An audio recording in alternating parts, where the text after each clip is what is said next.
आमदार राहुल ढिकले यांचे स्थानिक विकास कार्यक्रम अंतर्गत निधीतून ग्रंथमित्र रामचंद्र अर्जुन काकड सार्वजनिक वाचनालय मखमलाबाद येथे आमदार राहुल ढिकले यांच्या शुभ हस्ते भव्य सभा मंडप भूमिपूजन कार्यक्रम संपन्न झालाय।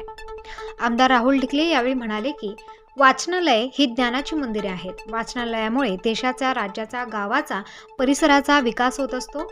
मला लहानपणापासूनच वाचनाची आवड आहे।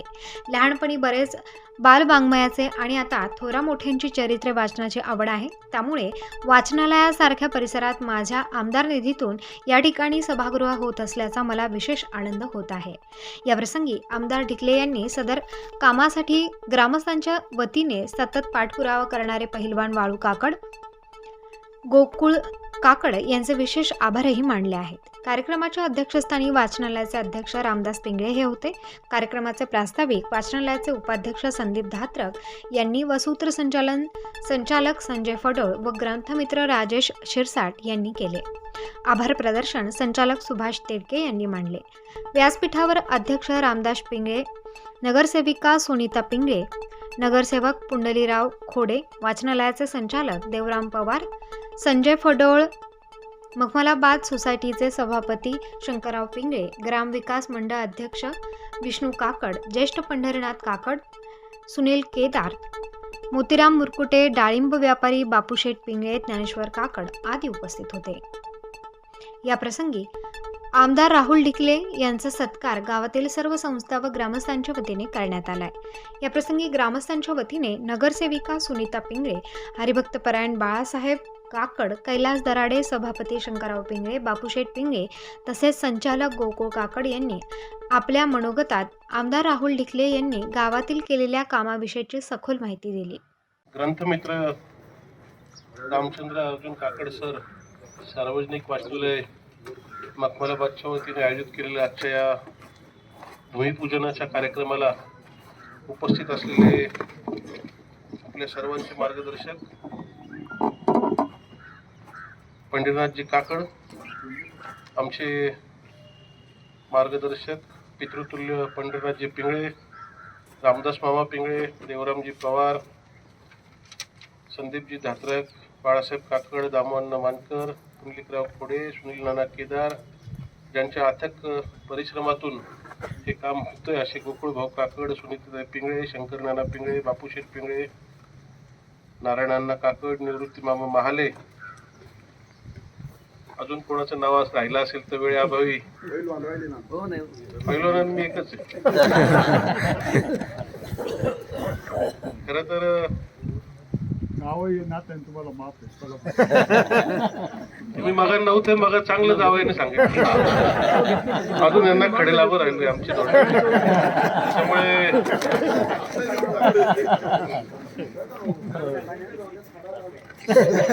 बघा, मला सांगितलं की जावयाला द्यायचं असतं, जावयाकडून घ्यायचं नसतं।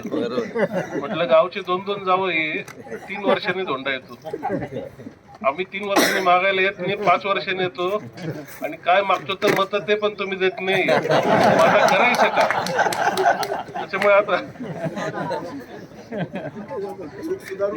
त्याच्यामुळे आणि वरतून ते सांगितलं की 4 वर्ष 11 महिने 29 दिवस हे जावईन सासरे असतात आणि शेवटच्या दिवशी शरद पवारांचे कार्यकर्ते होता, असं झालं।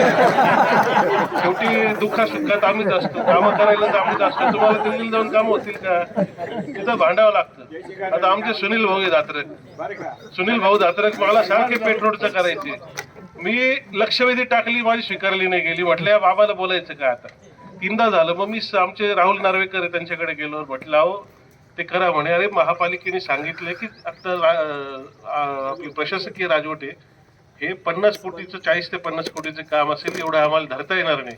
म्हटलं माझ्यासाठी तेवढं करा म्हणे, देवेन भाऊंकडे जा। मग साहेबांकडे गेलो, मग ती लक्षवेधी लागली।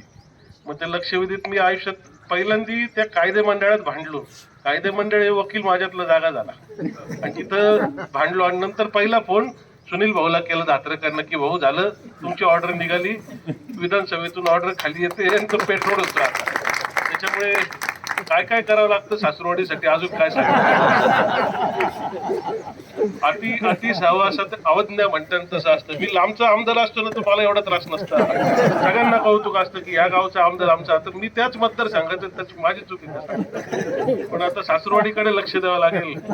त्याच्यामुळे आता इथे ज्या वाचनालयाच्या कार्यक्रमाचं उद्घाटन सोहळा आहे, खरं तर आमच्या वडिलांचे अतिशय जवळचे असे काकड सर होते. कारखान्यामुळे लहानपणात दिघोळे साहेबांबरोबर मी त्यांना बऱ्याचदा भेटलोय. जुन्या आठवणी आहेत. माझ्या पितृतुल्य असे ते होते आणि मखमलाबादच्या सांस्कृतिक आणि शैक्षणिक क्षेत्रात त्यांचं अमूल्य असं योगदान होतं. त्यांचं माझं बरंच जमायचं, कारण त्यांना वाचायची आवड होती आणि माझ्याकडे बघत वाटत नाही, पण मला पण वाचायची आवड आहे. कारण लहानपणी मी खेळायचो, वडील म्हणायचे बाहेर फिरू नको, चल घरात बैस, आणि वाचनालयातून पुस्तकं घेऊन द्यायचे आणि हे वाचत बैस सांगायचे. त्याच्यामुळे लहानपणी आमचं चांदोबा, चंपक हे पुस्तकं यायचे. आणि त्याच्यानंतर जी गोडी लागली ती श्रीमान योगी असेल, मृत्युंजय असेल, शिवाजी सावंत आणि सगळ्यांचे, ते वाचत वाचत कधी प्रख्यात्रेंचं करेचं पाणी असेल, फार शरद पवारांचं लोक माझ्या सांगतीपासून तर बाळासाहेब ठाकरेंचं आत्मचरित्रापासून सगळं वाचत वाचत मी आज इथपर्यंत पोहोचलोय. त्याच्यामुळे वाचन आजही मला घरी जर रात्री 4 पानं वाचले नाही तर झोप येत नाही. आणि त्याच्यामुळे वाचन हे माझं आवडतं काम आहे, छंद आहे आणि ती सवय लागलेली.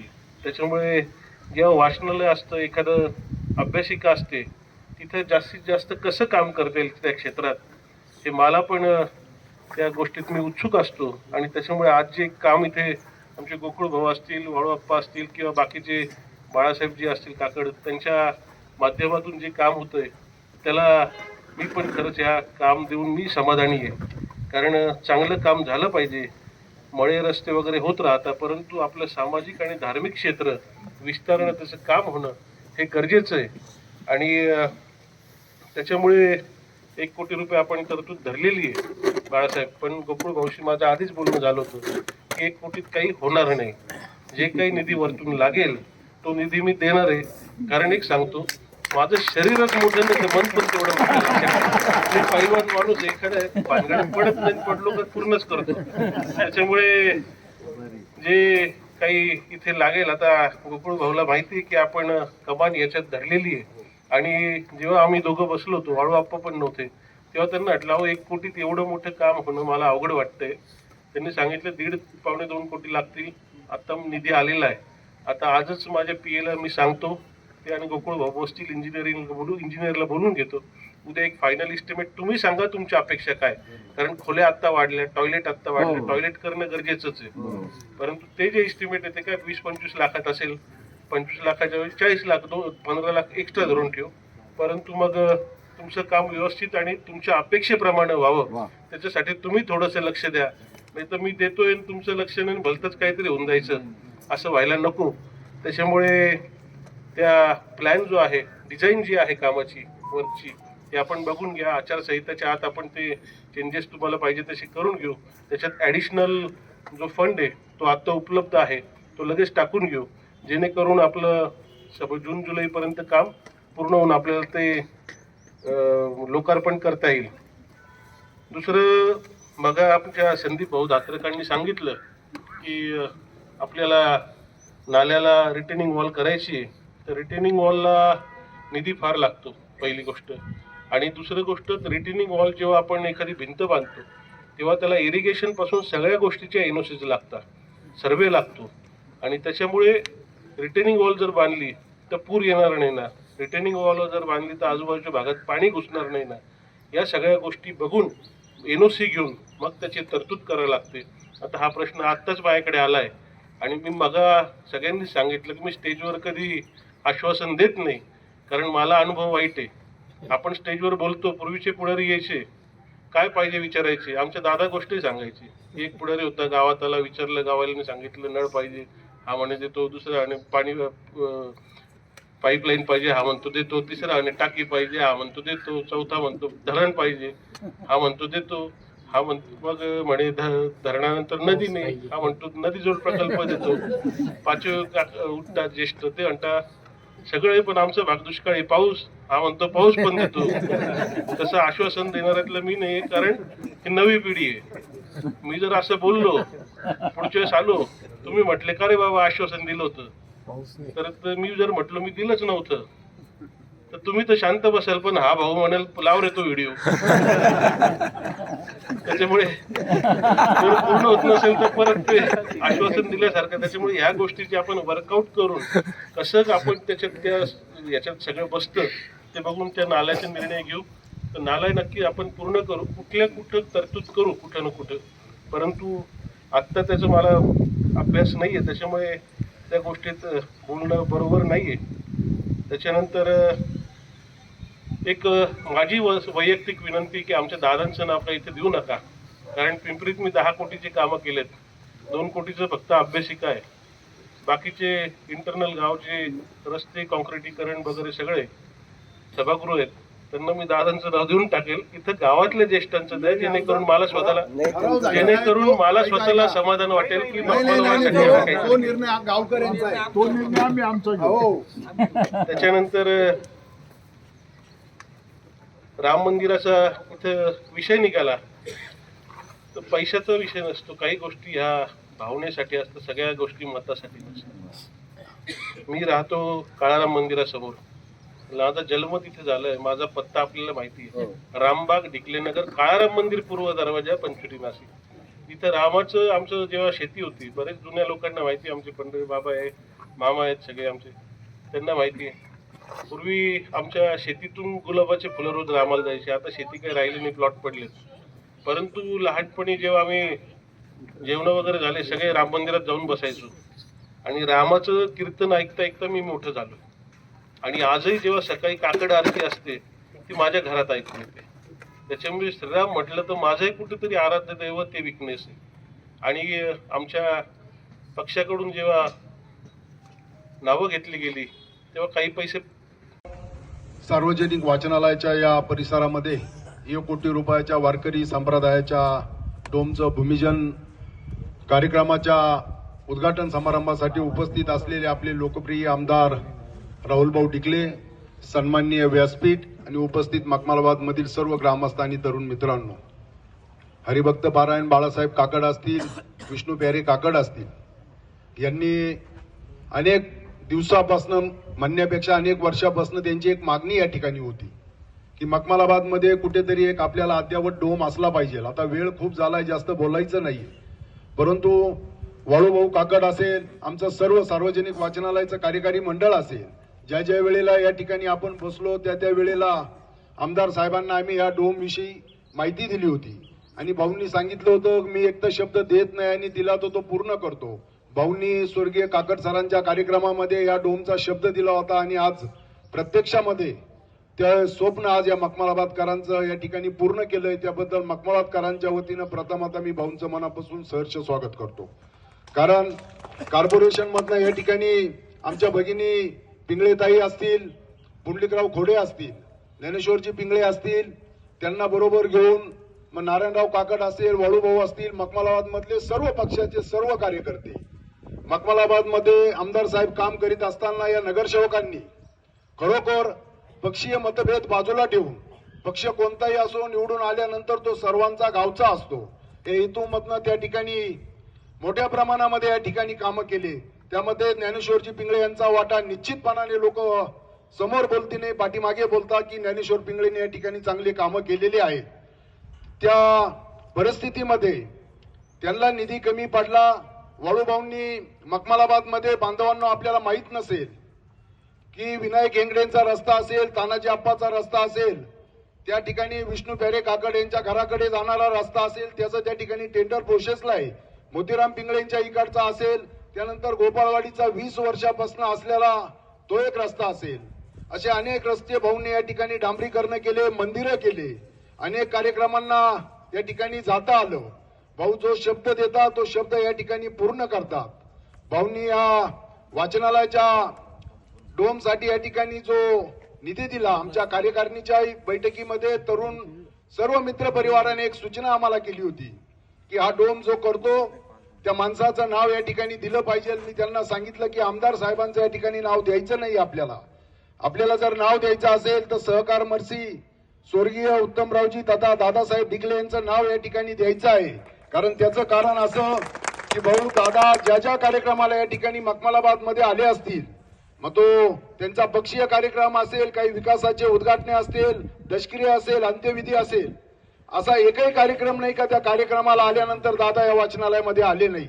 वाचनालयामध्ये आल्यानंतर अनेक विषयावरती या ठिकाणी चर्चा व्हायच्या आणि ते नेहमी सांगायचे की ही जागा अशी आहे की या ठिकाणी आल्यावर वाचनालयावरती शांतता मिळते, कुठेतरी चांगल्या लोकांचा संपर्क येतो. त्यामुळं सर्व मित्र परिवाराच्या वतीने या ठिकाणी हा जो डोम होणार आहे, या डोमला लोकनेते स्वर्गीय माजी खासदार उत्तमरावजी डिकले साहेब यांचा नामकरण सोहळा आपण या ठिकाणी पूर्ण करणार आहोत आणि त्या कार्यक्रमाला त्यांच्याच नावाप्रमाणे आपण सर्वजण या ठिकाणी मिटिंग घेऊन एक महाराष्ट्रामधला चांगला नामांकित माणूस या कार्यक्रमाला आणू. तो कार्यक्रम एकदम भव्य दिव्य स्वरूपामध्ये या ठिकाणी आपण करू, एवढीच वेळ या ठिकाणी आमदार साहेबांना देतो. आणि साहेब जाता जाता एकच विनंती, आपल्याला मागण्यासारखं खूप असतं, परंतु आमच्या गावचा एक सर्वात मोठा प्रश्न आहे की त्या दोन्ही बाजूने या वहाळाच्या कडेला जर आपण स्टँड बसून तर या मंदिरापर्यंत मंदिराचा पाया त्या बाजूला खचलेला आहे. एक जर भिंत आपण कोणत्या निधीमधनं धरता येईल, कोणत्या हेडमधनं धरता येईल, या बजेटमध्ये जर आपण हे काम पूर्ण केलं तर निश्चितपणानं मखमलाबाद मधले जवळजवळ 80% कामं या ठिकाणी पूर्ण होतील. कारण ग्रामविकास मंडळाची जागा त्या ठिकाणी निघेल, दोन्ही बाजूने पार्किंग निघेल, लोकांना गाड्या लावायला कीर्तनाला आल्यावरती जागा या ठिकाणी उपलब्ध होईल. हेच जर काम आपण जर या ठिकाणी करता आलं तर त्यासाठी निश्चितपणानं प्रयत्न करा, आम्ही देखील पाठपुरावा करू. पुनश्च एकदा आपण रस्त्याचं एक काम या ठिकाणी संजू भाऊनं सांगितलं की नदीपासनं मखमलाबाद गावापर्यंत येणारा त्या कोळवाड्यामध्ये तर ज्ञानेश्वर पिंगळे असतील, नारायणराव काकड असतील, मदन आप्पा असतील, अनेक लोक होते, संजू भाऊ होते, वाळू भाऊ होते. आम्ही निवृत्ती मामा आयुक्तांना निवेदन दिलेलं आहे. असं अतिक्रमण त्या ठिकाणी झालेलं आहे, मतांसाठी कोणी बोलत नाही, परंतु मी ओपन बोलतोय. आणि त्या ठिकाणी सांगितलं होतं का त्या अतिक्रमणाचा विषय आता जाऊ द्या, प्रशासकीय राजवट आहे, परंतु त्या अतिक्रमण त्या ठिकाणी काढावं लागणार आहे. त्याच्या अगोदर जर रिंग रोडच्या माध्यमामधनं नदीपासनं तर शाळेपर्यंत जर आपण या ठिकाणी रस्ता घेतला, 8 ते 10 हजार विद्यार्थ्यांचा कॅम्पस या मखमलाबाद मध्ये आहे, तर निश्चितपणाने तो रस्त्याचा मार्ग देखील आपल्या प्रयत्नांमध्ये या ठिकाणी निघेल आणि मखमलाबादच्या जनतेला एक मोकळा श्वास त्या ठिकाणी घेता येईल. एवढीच विनंती या ठिकाणी करतो. पुनश्च एकदा आपलं मनापासून सहर्ष स्वागत करतो. पेट्रोलचा 45 कोटी रुपयाचा निधी त्या ठिकाणी देऊन आपण अनेक वर्षाची मागणी त्या ठिकाणी पूर्ण केली. आयुक्तांना विधानसभेमध्ये त्या ठिकाणी तो प्रश्न उपस्थित करून मखमलाबादचा निश्चित प्रमाणात त्या ठिकाणी मोठा फायदा आपण या ठिकाणी केलेला आहे. या सर्व कामांबद्दल मनापासून आपणा सर्वांचं मखमलाबादच्या वतीने आमदार साहेबांचं सहर्ष स्वागत करतो आणि थांबतो. जय हिंद, जय महाराष्ट्र. स्टार न्यूजसाठी राजेश शिरसाट, नाशिक.